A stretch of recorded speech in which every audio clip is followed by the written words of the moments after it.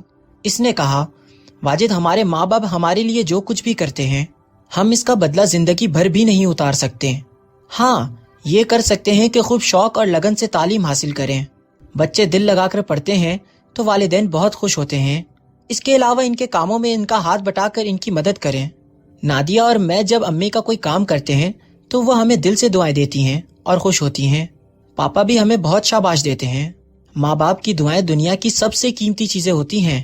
ان باتوں کی وجہ سے مجھ میں اور نادیہ میں ایک اچھی بات پیدا ہو گئی ہے کہ ہم اپنا ہر کام اپنے بنائے ہوئے ٹائم ٹیبل کے مطابق کرتے ہیں، جس سے ہمیں بڑی آسانی ہو جاتی ہے۔ اس کی یہ بات سن کر واجد بہت متاثر ہوا۔ واجد کی امی اور ابو کی واپسی شام کو ہونا تھی۔ واجد نے دیکھا کہ اس کی امی کسی کام سے ڈرائنگ روم میں آئی ہیں۔ وہ دوڑ کر ان کے قریب گیا اور بولا، امی میں شام کو آپ کے ساتھ ہی واپس گھر جاؤں گا، یہاں نہیں ٹھہروں گا۔ کیوں؟ کیا فہیم سے لڑائی ہو گئی ہے؟ انہوں نے چونک کر پوچھا۔ فہیم تو دنیا کا سب سے اچھا لڑکا اور میرا پکا دوست ہے۔ اس کے ساتھ رہ کر مجھے اپنی غلطیوں کا احساس ہو گیا ہے۔ میں گھر جا کر آپ کے ہر کام میں ہاتھ بٹایا کروں گا۔ آپ کے پکائے ہوئے کھانوں میں کوئی عیب بھی نہیں نکالوں گا۔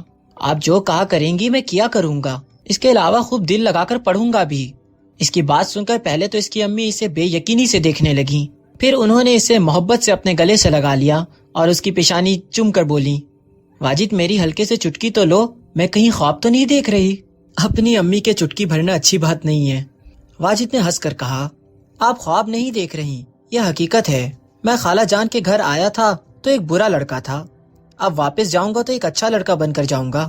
شام کو ان کی روانگی کا وقت آیا تو نادیہ بولی، واجد بھائی آپ تو تھوڑے دن ہمارے گھر ٹھہر جائیں، خالہ خالو آپ کو بعد میں لے جائیں گے۔ فہیم بولا، ہاں واجد ہم ٹھنڈی سڑک بھی جائیں گے، وہاں ٹھنڈا ٹھنڈا پانی ہوتا ہے، چھوٹی چھوٹی مچھلیاں بھی پکڑیں گے۔ میں ٹھہر تو جاتا، ہمارا پروگرام بھی یہی تھا، مگر اب مجھے اپنی امی اور ابو کے بغیر ذرا بھی مزہ نہیں آئے گا۔ کبھی ابو کو آفس سے چھٹی ملے گی تو ہم سب دوبارہ آئیں گے اور کافی دن یہاں ٹھہریں گے، واجد نے کہا۔ اس کی بات پر اس کے ابو نے حیرت سے اس کی امی کی طرف دیکھا تو وہ مسکرا کر دھیرے سے بولی، ہمارا واجد اب ایک اچھا لڑکا بن گیا ہے، تفصیل میں آپ کو بعد میں بتاؤں گی۔ تھوڑی دیر بعد جب اس کے ابو نے گاڑی سٹارٹ کی تو واجد نے جلدی سے آگے بڑھ کر گاڑی کا دروازہ کھولا اور تھوڑا سا جھک کر بڑے ادب سے اپنی امی سے بولا، امی آئیے بیٹھیے۔ اس کی امی مسکرا کر گاڑی میں بیٹھ گئیں۔